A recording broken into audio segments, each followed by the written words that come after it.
Today we're cooking outside on the Ozpig with my little girl Charlotte. Sweet chili stir fry. Really simple, as you can see by the amount of ingredients in front of me.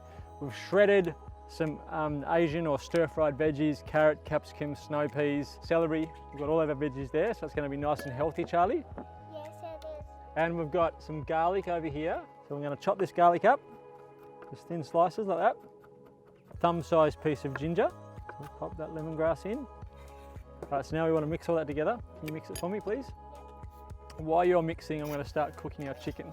We've got a big pot on so we can cook our noodles in our pot. And then once we've made our stir fry, we're going to drag our noodles straight in. That's all done? Good girl. So our chicken is going to go into our hot oil. We're going to cook that chicken until it's nice and brown. Then we'll add our vegetables, okay? And our sauce.